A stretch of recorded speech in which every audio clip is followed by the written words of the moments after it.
할렐루야. 아멘. 이렇게 예배할 수 있음을 너무나 감사드립니다. 아멘. 저희 오랜만에 한번 인사해 볼까요? 샬롬. 샬롬. 우리 만났을 때는 매일 이렇게 반갑게 인사했는데 너무나 아쉽습니다. 빨리 만나서 이렇게 기쁜 마음으로 서로 얼굴 보면서 인사했으면 좋겠습니다. 아멘. 샬롬. 샬롬. 각자의 집에서 예배를 드리고 있을 텐데요.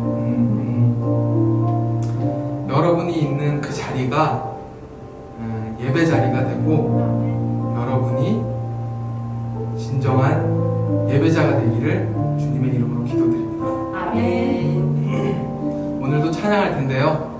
함께 하지 못하지만 한 목소리 한 마음으로 다 같이 찬양했으면 좋겠습니다. 아멘.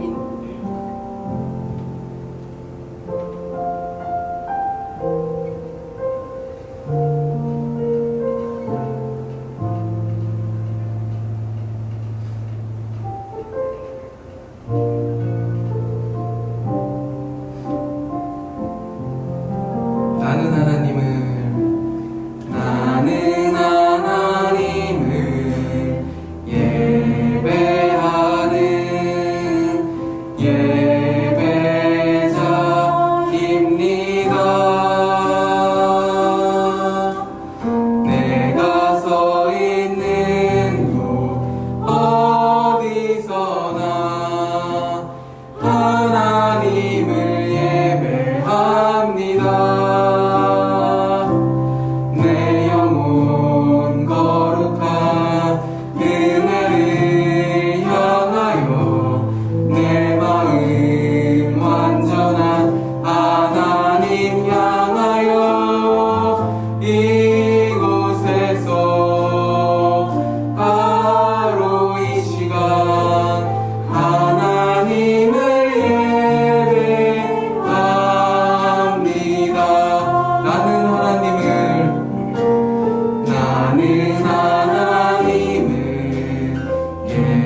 찬양하겠습니다.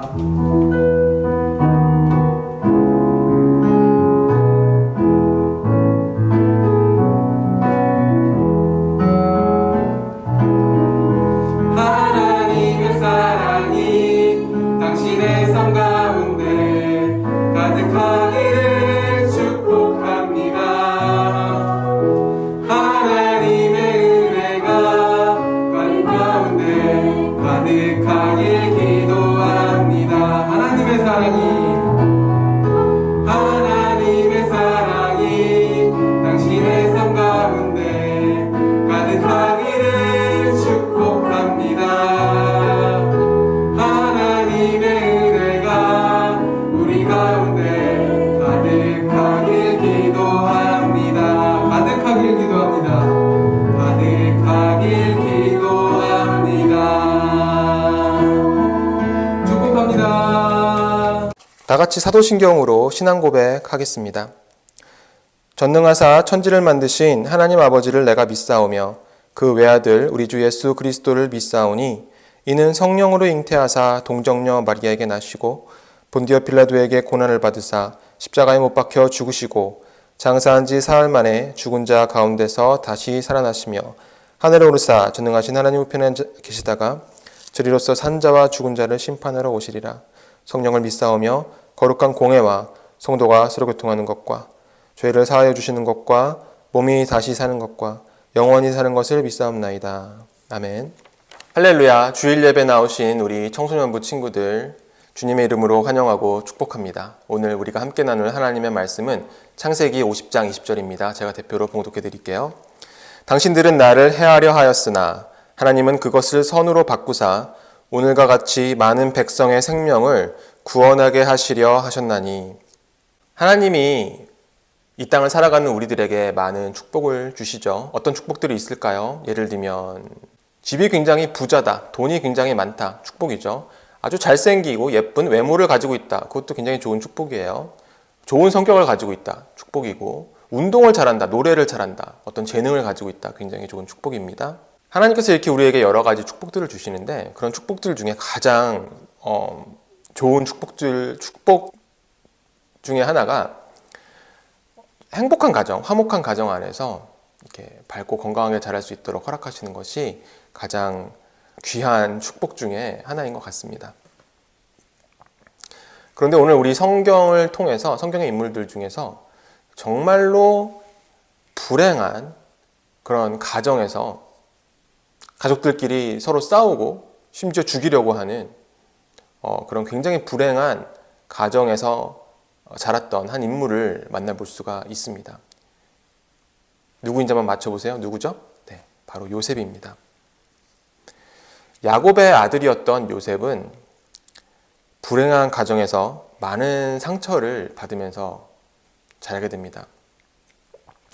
야곱에게는 4명의 부인이 있었고 그에게는 12아들이 있었는데 배가 다른 4명의 어머니와 배다른 형제 12명이 한 지붕 밑에서 살았기 때문에 많은 갈등과 어려움들이 있었을 것 같습니다. 더군다나 이 아버지 야곱이 요셉을 굉장히 편애해요. 그 아들만 사랑합니다. 자기가 더 사랑했던 라헬 부인의 아들이었기 때문에 야곱만을 굉장히 편애하고 사랑을 합니다. 그래서 다른 형제들의 시기와 질투를 굉장히 많이 받았어요. 이 야곱이 요셉을 얼마큼 사랑했냐 하면 대표적으로 나타나는 일 중에 하나가 이 요셉에게 채색 옷을 입혔다라고 하는 것인데요. 이 고대 시대에는 지금처럼 화학, 약품 같은 것들이 없었기 때문에 옷을 염색하기 위해서는 모든 것을 천연 물감, 천연 염료를 사용해서 옷을 만들었어야 돼요. 그래서 고대 시대에는 중세 시대까지도 이렇게 색깔이 있는 옷을 입는다는 것, 보라색이라든지 이런 걸 입는 것은 귀족이나 왕들만이 그런 옷들을 입을 수가 있었어요. 왜 그러냐면은 보라색을 만들기 위해서 예를 들어서 저 바닷가로 가서 이 보라색 염료의 재료가 되는 조개들을 몇백 마리 잡아서 그런 조개들로부터 아주 약간의 염료를 얻을 수가 있는 거예요. 그러므로 이 염색 물감이 굉장히 비싸고 귀했겠죠. 그런데 한 가지 색깔도 아니고 여러 가지 색이 섞인 이러한 옷을 입혔다라는 것은, 이 비싼 옷을 입혔다라는 것은 야곱이 요셉을 얼마나 사랑했는지를 나타냅니다. 당시에 이 야곱의 집안은 목축업을 하고 있었는데요. 그래서 야곱의 아들들은 모두 들판에 나가서 양들을 기르면서 굉장히 힘든 육체적인 노동을 하면서 살았어야 돼요. 들짐승들로부터 양들을 지키고 보호했어야 됐고, 양들을 먹이고 재우고 돌봤어야 됩니다. 굉장히 힘든 일이죠. 고된 일이고 위험하기도 한 일입니다. 그런데 요셉은 이제 아버지의 사랑을 받으면서 집안에서 편안하게 있는 거예요. 채색옷 입고. 그리고 이제 아버지가 명령합니다. 들판에 나가서 형들을 좀 살펴보고 와라. 그러면은 한 손에는 스타벅스 커피를 들고 한 손에는 차트를 들고 나가서 형들을 평가하는 겁니다. 형들의 감독관의 역할을 하는 거예요. 그러니까 형들이 보기에는 굉장히 요셉이 미웠겠죠. 시기와 질투가 나기도 하고, 또 요셉이 이제 형들의 잘못을 아버지께 이르고 고자질하니까 굉장히 미웠을 것입니다. 요셉이 잘못을 하기는 했어요. 그렇지만 죽일 만큼, 노예로 팔려나갈 만큼 잘못을 하는 것은 아니었죠. 그래서 이 가족들 간의 갈등이 계속해서 깊어지는 것을 볼 수가 있습니다. 또한 이 갈등을 부추기는 또 다른 사건은 이제 요셉이 꿈을 꾼 것인데요. 이 요셉이 어떤 꿈을 꾸냐면은 해와 달과 11별이, 즉 그의 아버지와 어머니와 또 다른 형제들이 자기에게 절을 하는 꿈을 꿉니다. 곡식단이 자기에게 절을 하는 꿈을 꾸고요. 나이가 어린 요셉이 형들이 자기에게 절을 해야 된다라고 얘기를 하니까, 그런 꿈을 꿨다라고 얘기하니까 형들의 입장에서는 굉장히 화가 나고 분통이 터질만 했을 것 같습니다. 그런데 이 요셉의 꿈은요, 하나님께서 주신 계시였어요. 그래서 성경에 중요하게 기록이 되어 있고, 그의 아버지 야곱도 이 요셉의 꿈을 의미 있게 마음속에 담아두었다라고 기록되어 있습니다. 이때는 아직 성경 말씀이 기록되기 이전이었기 때문에 하나님께서는 꿈을 통해서 하나님의 사람들에게, 하나님의 백성들에게 말씀을 하셨죠. 혹은 하나님의 사람들인 선지자를 통해서 말씀을 하셨습니다. 그래서 아브라함, 이삭, 야곱을 통해서 말씀을 하셨죠. 그리고 모세를 통해서 말씀을 하셨고, 이후에 선지자들을 통해서 말씀을 하셨습니다. 선지자들에게 직접적인 말씀을 주시기도 하고, 그들에게 꿈을 주시기도 하고, 여러 가지 방법들, 천사를 보내신다든지 여러 가지 방법들을 통해서 그들에게 말씀하시고 하나님의 백성들에게 말씀을 주셨습니다. 히브리서 1장 1절부터 2절까지 이렇게 기록되어 있습니다. 옛적에 선지자들을 통하여 여러 부분과 여러 모양으로 우리에게 말씀하신 하나님이 이 모든 날 마지막에는 아들을 통하여 우리에게 말씀하셨으니. 물론 오늘날에도 꿈을 통해서 하나님께서 우리에게 말씀하실 수가 있습니다. 물론 오늘날에도 하나님께서 우리에게 꿈을 통해서 말씀하실 수가 있습니다. 그런데 어디까지나 그것은 개개인과의 교제이고 개인에게 주시는 말씀이지, 꿈을 통해서 교회 공동체라든지 믿음의 공동체에게 말씀하시고 그것을 신앙의 규범으로 삼아서 우리가 하나님을 믿도록 그렇게 역사하시지는 않습니다. 왜냐하면 하나님은 성경 말씀이 완성되기 전에는 선지자들을 통해서 그리고 여러 모양으로 말씀하셨지만, 예수님이 오시고 성경 말씀이 완성된 지금에는 오직 말씀이신 예수 그리스도를 통해서 우리에게 역사하시고 말씀하시기 때문입니다.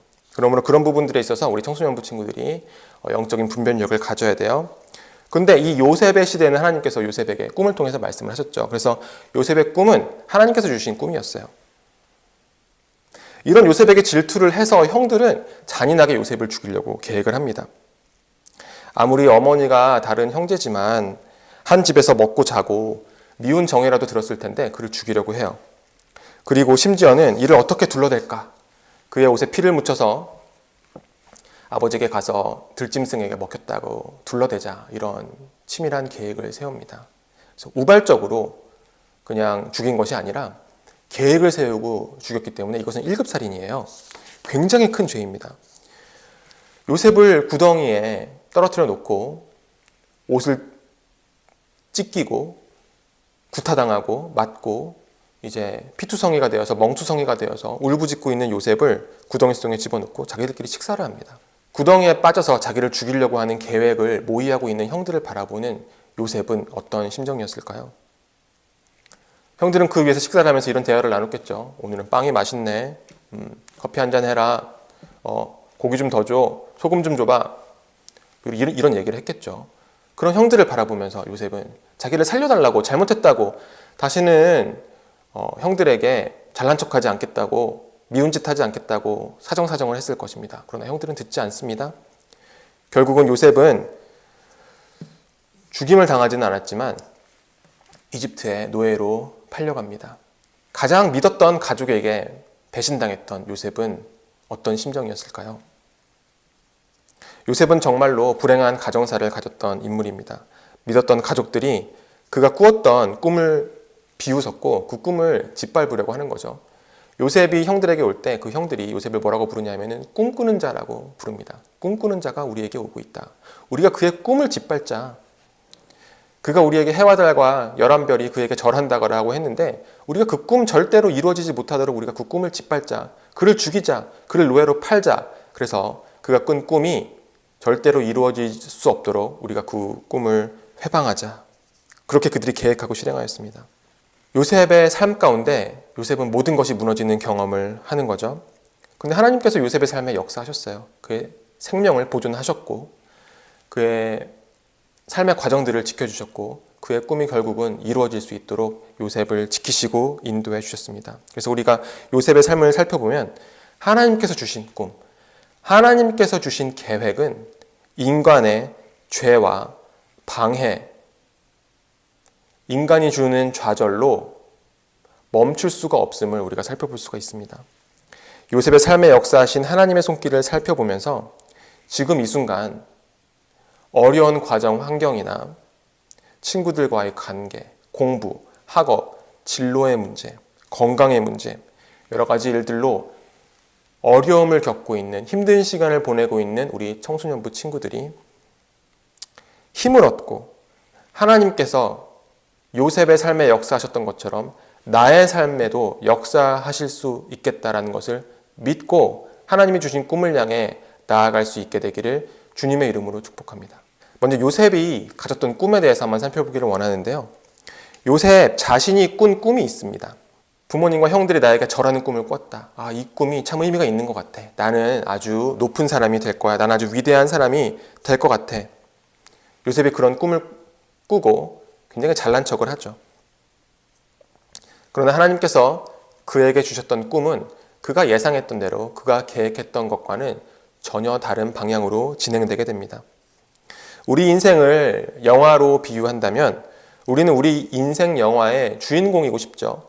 내가 작가이고 싶고 감독이고 싶습니다. 그래서 내가 원하는 대로 내가 꿈을 꾸고 이 꿈을 이뤄달라고 하나님께 조를 수가 있습니다. 하나님을 믿는 우리들은 양심은 있기 때문에 예수님을 또 우리 영화에 출연시켜 드립니다. 그래서 예수님을 주연인 나를 바치는 조연으로 섭외를 하죠. 그래서 예수님까지 섭외가 됐으니 이 영화는 잘 될 수밖에 없어.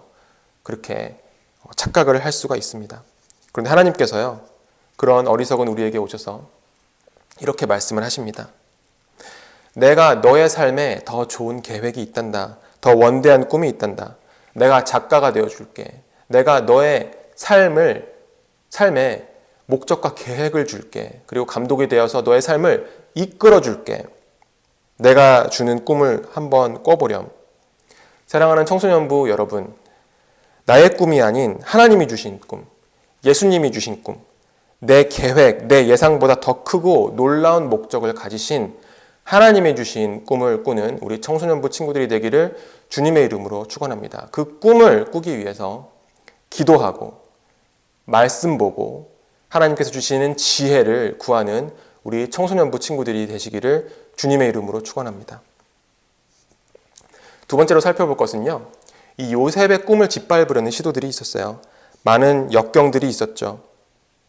하나님에게 요셉에게 많은 역경들을 주셨습니다. 먼저 형들이 그에게 범죄했죠. 그를 죽이려고 했고 그를 결국 노예로 팔았습니다. 이 노예로 팔려가서 보디발의 집에 집사가 되고 이제 어느 정도 자리를 잡나 했는데 그의 아내에게 억울한 누명을 쓰고 이제 감옥에 갇히게 되죠. 또 다른 삶의 나락으로 떨어지는 거예요. 근데 그곳에서 두 명의 사람을 만나게 됩니다. 술 맡은 관원장, 파라오의 술을 맡은, 떡 맡은 관원장들을 만나게 되는데 그들의 꿈을 해석해 주었을 때 그들이 굉장히 고마워하고 포도주 맡은 관원장이 이제 자기가 감옥에서 나가게 되면은 힘을 써서 자기 높은 지위에 있으니까 그를 감옥에서 꺼내주겠다고 약속을 합니다. 근데 그가 나가게 되었는데 아무런 연락이 없어요. 그래서 요셉은 2년이라는 시간을 더 기다려야 됩니다. 굉장히 힘들고 긴 시간이었을 것 같아요. 이렇게 그의 삶 가운데 매번 위기의 순간들이 오고 어려운 순간들이 오고 그런 위기의 순간, 어려운 순간들을 통해서 하나님께서 그에게 주신 꿈이 좌절되는 것 같아 보입니다. 그러나 결국 마지막에 요셉은 고백합니다. 그런 많은 어려움들이 있었지만 결국 그 모든 어려움을 통해서 꿈을 이루시고 그의 삶을 통해서 많은 사람들의 생명을 구하도록 인도하신 분은 하나님이시다라고 말이죠. 그것이 바로 오늘 본문 말씀이에요. 당신들은 나를 해하려 하였으나 하나님은 그것을 선으로 바꾸사 오늘과 같이 많은 백성의 생명을 구원하게 하시려 하셨나니. 하나님이 우리의 삶에 꿈을 주셨는데 그 꿈은 바로 이루어지지 않습니다. 시간이 걸리고요. 과정도 겪어야 돼요. 많은 어려움들도 있을 수 있어요. 그러나 하나님이 주신 계획과 꿈은 어떠한 방해에도 좌절되지 않고 그 목적을 이룹니다. 사랑하는 청소년부 여러분, 지금 내 꿈이 좌절되는 것 같다고 실망하지 마세요. 내가 가진 어려운 환경 때문에 슬퍼하지 마세요. 형들의 잔인한 죄 가운데서 하나님의 영광과 구원이 드러났어요. 하나님께서는 인간의 죄가 드러난 자리에서 그것을 돌이키고 바꾸고 변화시켜서 생명을 살리는 삶의 목적을 불어넣는 놀라운 일들을 행하십니다. 그것이 바로 예수 그리스도께서 이 땅에 오신 이유예요. 사람이 하나님을 떠나서 생명을 잃어버렸지만 예수님께서 이 땅에 오셔서 우리를 구원해 주셨습니다. 오늘 요셉의 이야기를 통해 죄를 생명으로 바꾸시는 하나님의 역사의 한 모델을 우리가 볼 수 있습니다. 하나님께서 우리의 삶을 통해서도 우리의 좌절, 우리의 아픔, 우리의 상처를 바꾸셔서 예수 그리스도를 통해서 우리의 삶에 생명을 불어넣으시고 우리의 삶에 계획을 주시고 우리의 삶에 목적을 주시고 그리고 우리에게 꿈을 주시고 우리의 삶의 꿈을 이루어 주시는 놀라운 방법으로 역사해서 어느 누구도 방해하거나 좌절시킬 수 없는 오직 하나님께서만이 이루어 주시는 그 놀라운 꿈을 꿀 수 있도록 우리의 삶에 역사해 주십니다. 이 하나님 붙잡고 나아가는 우리 귀한 청소년부 친구들이 되기를 주님의 이름으로 축원합니다. 다 같이 기도하겠습니다. 사랑과 은혜가 많으신 하나님 아버지 감사를 드립니다. 많은 고통과 상처와 어려움을 겪었던 요셉. 그러나 하나님께서는 그의 삶을 붙들어 주셨고 어떠한 인간의 방해에도 하나님께서 주신 꿈과 계획은 좌절될 수 없다는 것을 그의 삶을 통해서 보여주셨습니다. 하나님, 이 시간 함께 예배드리는 우리 귀한 청소년부 친구들, 하나님 안에서, 하나님의 은혜 안에서 꾸고 있는 꿈들이 있습니다. 계획들이 있습니다. 이 꿈과 계획들이 본인의 뜻과 계획과 고집에 의한 것이 아니라 하나님께서 주시는 꿈, 하나님께서 주신 계획이 될 수 있도록 인도하여 주시고 그 꿈과 계획이 인간의 방해와 좌절과 죄에도 결코 멈출 수 없다는 것을 오늘 요셉의 말씀을 통해서 배우고 붙잡고 하나님 꿈 향해서 담대하게 나갈 수 있는 우리 귀한 청소년부 친구들 될 수 있도록 주님께서 인도해 주시고 역사하여 주세요. 감사드리며 예수님의 이름으로 기도드렸습니다. 아멘. 하늘에 계신 우리 아버지여, 이름이 거룩히 여김을 받으시오며 나라의 임하옵시며 뜻이 하늘에서 이룬 것 같이 땅에서도 이루어지이다. 오늘날 우리에게 일용할 양식을 주옵시고 우리가 우리에게 죄 지은 자를 사하여 준 것 같이 우리 죄를 사하여 주옵시고 우리를 시험에 들게 하지 마옵시고 다만 악에서 구하옵소서. 대개 나라와 권세와 영광이 아버지께 영원히 있사옵나이다. 아멘.